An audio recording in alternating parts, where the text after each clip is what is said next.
నమస్తే రైతు సోదరులకు శుభోదయం. నేలతల్లి కార్యక్రమానికి స్వాగతం. సాగు పద్ధతి ఏదైనప్పటికీ రైతు మంచి ఉత్పాదకత, అధిక నికర ఆదాయాన్ని ఆర్జించాలంటే ఆ విత్తనంతో తయారైన నారు కూడా అత్యంత ఆరోగ్యవంతంగా ఉండాలి. వైరస్ వంటి రుగ్మతలు లేని నారును సమకూర్చుకోవడం ప్రాథమిక అవసరం. ఈ అవసరాన్ని తీర్చే లక్ష్య సాధన కోసం తెలంగాణ రాష్ట్ర ఉద్యాన శాఖ హైదరాబాద్ శివారులో అత్యాధునిక సాంకేతిక విజ్ఞానంతో సెంటర్ ఆఫ్ ఎక్సలెన్స్ ను నెలకొల్పింది. నాణ్యమైన నారును రైతులకు అందిస్తోంది.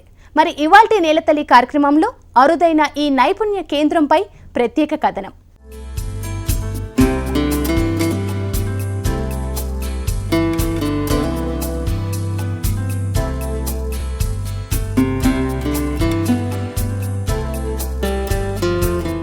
నాణ్యమైన నారు దొరకదు, దొరికిందేదో సాగు చేస్తారు. తెగుళ్ల దాడితో నష్టపోతూ ఉంటారు. ఏటా కష్టాల సేద్యంలో కొనసాగే ఇలాంటి రైతులకు చేయూతనిచ్చే దిశగా సాగుతోంది హైదరాబాదులోని సెంటర్ ఆఫ్ ఎక్సలెన్స్. లక్షలాది సంఖ్యలో పూలు, కూరగాయ పంటలకు సంబంధించి నాణ్యమైన నారును రైతులకు అందించింది. వారు అధిక దిగుబడులు సాధించేందుకు ఊతమిస్తోంది. ఈ నారును ఏ కాలంలోనైనా విత్తుకోగలిగే వెసులుబాటును కల్పిస్తోంది.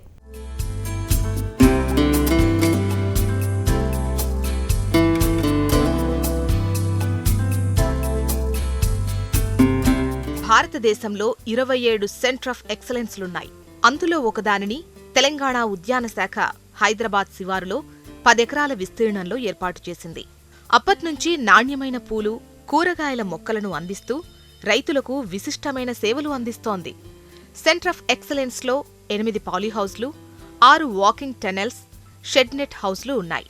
వీటిలో జర్బరా, కార్నేషన్, ఆర్కిడ్స్ తదితర ఖరీదైన పూలు, క్యాప్సికం, టమాటో, కీరదోస, బ్రకోలీ, చెర్రీ టమాటోలు, ఆకుకూరలను అత్యాధునిక రసాయన పద్ధతుల్లో సాగు చేస్తున్నారు. కొన్ని పంటలను పురుగు మందులు చల్లకుండా సాగు చేస్తున్నారు.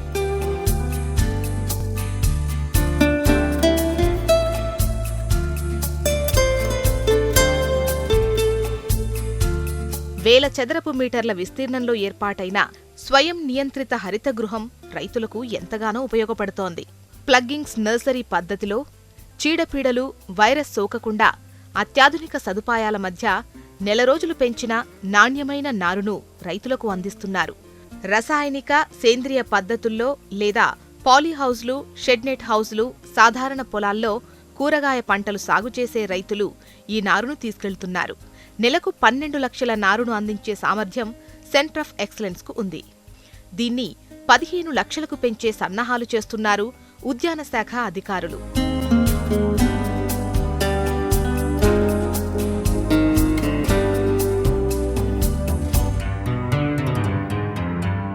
భారతదేశంలో 27 సెంటర్ ఆఫ్ ఎక్సలెన్సెస్ ఉన్నాయి. 27లో మన తెలంగాణలో ఈ సెంటర్ ఆఫ్ ఎక్సలెన్స్. ఈ సెంటర్ ఆఫ్ ఎక్సలెన్స్ కూరగాయలు, పూల మొక్కలకు ఉత్పత్తి చేసి రైతులకు సరఫరా చేయడానికి ఏర్పాటు చేసింది. ఇందులో 10 షెడ్లు వేసాము, 5 ఎకరాలకు. మొత్తం టోటల్ ఏరియా 10 ఎకరాలు. రాబోయే కాలంలో దాదాపు ఒక డైలీ 200 నుంచి 300 మంది రైతులకు ఇక్కడ ట్రైనింగ్ ఇవ్వటం అనేది చేస్తుంది. ఇక్కడ నుంచి రైతులకు సీడ్లింగ్స్, ఇక్కడ కూరగాయ సీడ్లింగ్స్ పెంచి సీడ్లింగ్స్ సబ్సిడీ మీద సరఫరా చేస్తారు. కొన్ని రకాల కూరగాయలను తప్పనిసరిగా మనం నారు పెంచుకొని సాగు చేసుకోవాల్సిన అవసరం ఉంటుంది. అటువంటి వాటిల్లో ప్రధానంగా చెప్పుకోవాల్సి వస్తే టమోటా కానీ, వంగ కానీ, లేదంటే మిర్చి కానీ, ఇటువంటి వాటిని మనం కంపల్సరీగా నారు పెంచుకోవాల్సి వస్తుంది. అయితే గతంలో ఏం చేసేవాళ్ళు అంటే ఈ నారు అనేది రైతు వారీగా పెంచుకునేవాళ్ళు. రైతు పెంచుకునేటప్పుడు నారుమళ్ళు మామూలుగా ఫ్లాట్ చదరంగా ఉండే నారుమడి కానీ, లేదంటే ఎత్తైన నారుమడుల్లో కానీ ఈ విత్తనాన్ని వేసుకొని నారు బాగా ఎదిగిన తర్వాత, అంటే పంటను బట్టి కొన్ని రోజుల్లో సిద్ధం అవుతుంది. ఆ పంటను బట్టి అది నారు సిద్ధమైన తర్వాత ప్రధాన పొలంలో నాటుకోవడం జరుగుతూ ఉండేది. అయితే ఈ విధంగా పెంచుకున్న నారులో మనకి నేల ద్వారా వచ్చేటువంటి డిసీజెస్, తెగుళ్ళు ఉంటాయి. అంటే నారుకుళ్ళు తెగులు కానీ, లేదంటే ఎండు తెగులు కానీ, ఇటువంటివి ఎక్కువగా వ్యాపించేదానికి అవకాశం ఉంది. కాబట్టి ఇటీవల కాలంలో రైతులు ఏం చేస్తున్నారంటే ప్రోట్రేల్ అంటాం. ప్రోట్రేల్ అంటే ప్లాస్టిక్ ట్రేస్ ఉంటాయి. ఈ ట్రేస్లో కోకోపీట్ అనేది ఏంటంటే అది ఇనర్ట్ మెటీరియల్ అంటాం. దాంట్లో తెగులు కారకమైనటువంటి శిలీంధ్రాలు తక్కువగా ఉంటాయి కాబట్టి దాంట్లో నారు పెంచుకున్నట్లయితే ఇటువంటి ఈ నారుకుళ్ళు లాంటి తెగుళ్ళు తక్కువగా వచ్చేదానికి అవకాశం ఉంది. కాబట్టి ఈ మధ్యకాలంలో రైతులు ఈ ప్రోట్రేళ్లలో నారు పెంచుకొని ప్రధాన పొలంలో నాటుకోవడం జరుగుతుంది.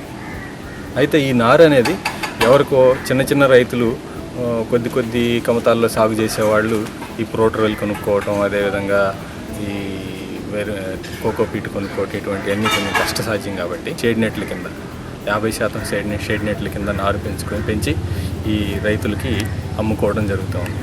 ఇలా పెంచుకున్న నారు వల్ల నారు అనేది బాగా ఆరోగ్యంగా ఉంటుంది. ముందుగా ఏంటంటే ఈ నేల ద్వారా వ్యాపించే తెగుళ్ళు తక్కువగా వచ్చేదానికి అవకాశం ఉంటుంది. దీన్ని మనం ప్రధాన పొలంలో నాటుకున్నప్పుడు నారు పీకి మళ్ళీ నాటుకునేటప్పుడు వేరు వ్యవస్థకి ఎటువంటి డ్యామేజ్ జరగదు. కాబట్టి ప్రధాన పొలంలో నాటుకున్న వెంటనే అది బాగా నిలదొక్కుని తొందరగా ఎదుగుదల ప్రారంభమయ్యేదానికి అవకాశం ఉంటుంది. ఈ హైటెక్ ఆటోమేటెడ్ గ్రీన్ హౌస్ లో పెంచిన నారును 2 పద్ధతుల్లో రైతులకు అందిస్తున్నారు. క్యాప్సికం, బంతి, టమాటో పంటలకు సంబంధించి అధిక దిగుబడినిచ్చే ప్రత్యేక రకాలను సాగు చేసే రైతులు ముందుగా విత్తనాలు తెచ్చిచ్చి మొక్కకు 60 పైసల చొప్పున సర్వీస్ ఛార్జిగా చెల్లిస్తారు. నెల రోజులు పెంచిన రోగరహితమైన నాణ్యమైన నారును సరఫరా చేస్తారు. సేంద్రియ, రసాయన సేద్యం చేసే రైతులు ఎవరైనా ఈ సదుపాయాన్ని వినియోగించుకోవచ్చు.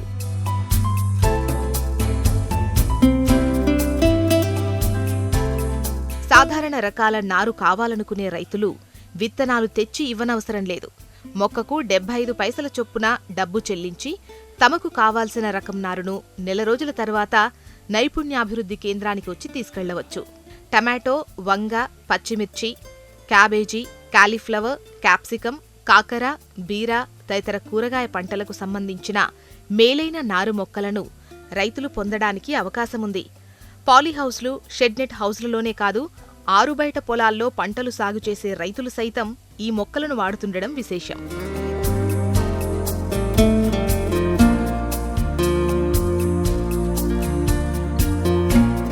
నూతన పద్ధతుల్లో ఉద్యాన పంటలను సాగు చేసి అధిక దిగుబడులు సాధించాలన్నది ప్రభుత్వ లక్ష్యం. అందుకు అనుగుణంగానే పూలు, కూరగాయల ఉత్పత్తిలో అధునాతన పద్ధతులను సెంటర్ ఆఫ్ ఎక్సలెన్స్లో ఏర్పాటు చేశారు. ఈ నూతన విధానాలను రైతులు అనుభవపూర్వకంగా తెలుసుకొని సాగు చేస్తున్నారు. అంతేకాదు, పంటలకు సోకే తెగుళ్లను, పురుగులను నివారించేందుకు ప్రత్యేక చర్యలు తీసుకుంటున్నారు. ఇళ్ల మీద పంటల సాగు చేయాలనుకునే వారికి సైతం సేవలందిస్తోంది సెంటర్ ఆఫ్ ఎక్సలెన్స్.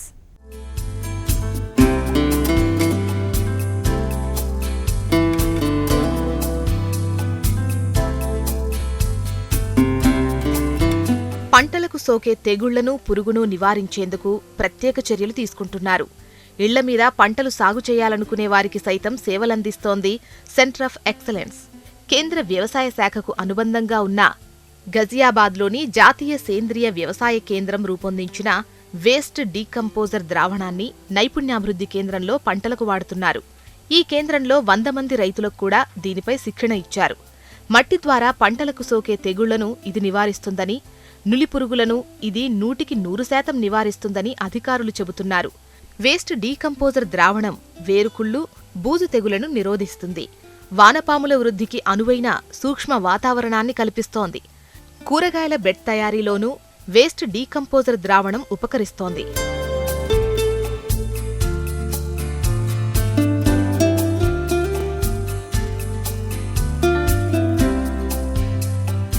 ఇళ్ల మీద సేంద్రియ ఇంటి పంటలు సాగు చేసుకునే వారికి సైతం సెంటర్ ఆఫ్ ఎక్సలెన్స్ సేవలందిస్తోంది.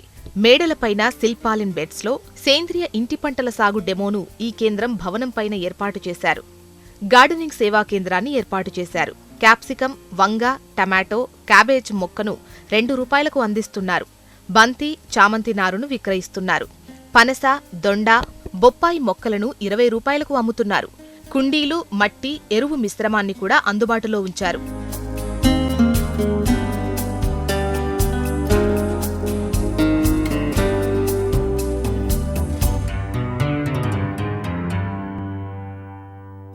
తీవ్రమైన గాలులను సైతం తట్టుకొని నిలిచే కొత్త తరహా షెడ్నెట్ హౌస్ను బెంగళూరులోని భారతీయ ఉద్యాన పరిశోధనా సంస్థ రూపొందించింది. దీని పైకప్పు సమతలంగా ఉండదు, ఎగుడు దిగుడుగా ఉంటుంది.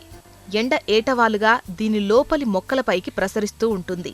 దీనికి 50 మోనో షెడ్నెట్ వాడటంతో పాటు షెడ్నెట్ను ఫ్రేమ్కు క్లిప్పులతో అనుసంధానం చేయటం విశేషం. ఈ సరికొత్త షెడ్నెట్ హౌస్ను జీడిమెట్లలోని ఉద్యాన నైపుణ్యాభివృద్ధి కేంద్రంలో ఏర్పాటు చేశారు. దీంట్లో ఖరీఫ్, రబీ, వేసవి సీజన్లలో పంటలు సాగు చేయవచ్చు.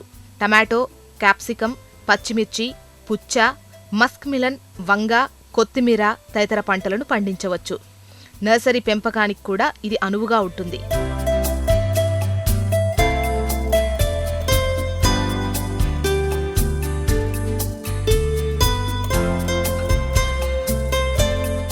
సెంటర్ ఆఫ్ ఎక్సలెన్స్ ద్వారా హైదరాబాద్ పరిసర జిల్లాల్లో ప్రారంభమైన పంటల కాలనీల్లో కూరగాయ పంటలు రైతులకు సబ్సిడీపై ఇప్పటికే 25 లక్షల నాణ్యమైన వైరస్ రహిత నారును అందించారు. ప్రస్తుతం నెలకు 12 లక్షల నాణ్యమైన నారును ఉత్పత్తి చేస్తున్నారు.